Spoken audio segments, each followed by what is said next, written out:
Hello everyone, it's me Amber and welcome to the first official episode of Am's Way All Day. Okay, so if you hear a baby in the background, do not be alarmed, it is my child. But anyways, here we go. Okay, on today's episode I wanted to talk to you about being almost 30 and not having a child. I'm gonna have to tend to my child really quickly. I'm back.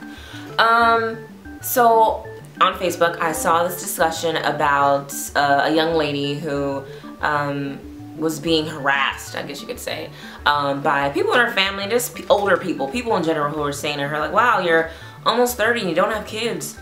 And the fact of the matter is everyone does not want to have children, and that is okay.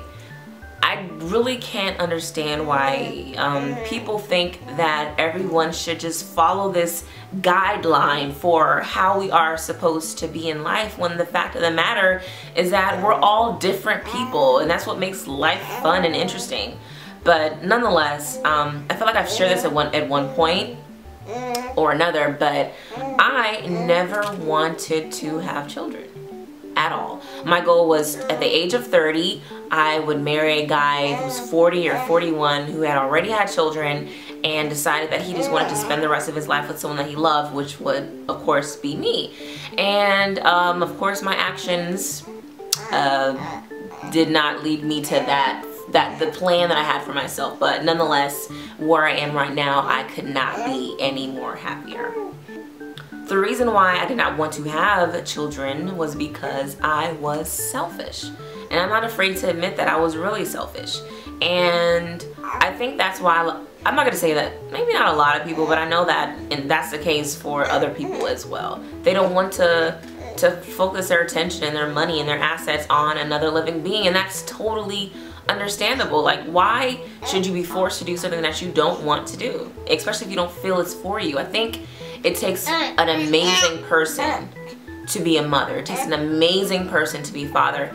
And it also takes an amazing person to be able to admit, I think it takes an amazing person to be able to admit that they don't want to be a father, or that they don't want to be a mother, and they shouldn't be judged because of that. But I can say that since having my daughter, my life, I'm not going to say that now that I have a child, my life has meaning. My life has had meaning since September 9th, in the 80s when I was born. My life has had meaning since then, but my meaning has been redefined and much more clear now that I have a child. I'm more driven.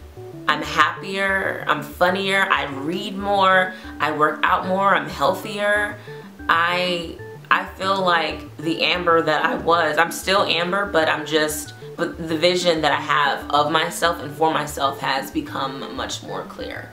But I don't think that you need a child in order for that to happen. I think that was just God speaking through my child to me to make things much more clear for me. Because like I said, she wasn't a part of my plan, but she was definitely a part of a bigger plan for me. So the next time someone asks you the question, why are you almost 30 and you don't have children, or you need to hurry up and have kids, oh my children, you know, without my child my life has no meaning and all that stuff, just say, well, you know, that's good for you, but that's not for me right now, and when the time is right, and now is not the time. Well, that's it for this episode of Am's Way All Day. I've lost 10 pounds since my last episode. I've been eating healthier, been working out, just doing a lot of stuff to just build a better me. I've been doing a lot of things to just become a better me, and I'm happier. And also, I did experience that earthquake on the West Coast. It was worse in Napa, which is up further than where I am, but I felt it around, not at exactly 3 a.m., but around that 3 a.m. hour. And when I tell you, I could not, I was like, what the heck is going on? I mean, I have actually experienced an earthquake before. I've experienced 2. But now, since yesterday, I've experienced 3. And I don't know, it was interesting. the first thing I did was put my hands over my baby's head as if I could protect her if the ceiling was falling in. But that's the only thing I think is, oh my gosh, I gotta protect my baby. But nonetheless, it was okay. We all survived and all things are good. But anyways, that's it for today's episode. And I can't wait to share more information with you next time. Oh yeah, and I'm wearing this sweater because I still can't fit any of my clothes. But I'll be wearing sweaters pretty much until I make my grand reveal. But that is it for today's episode, and I will be sharing more with you later. Peace.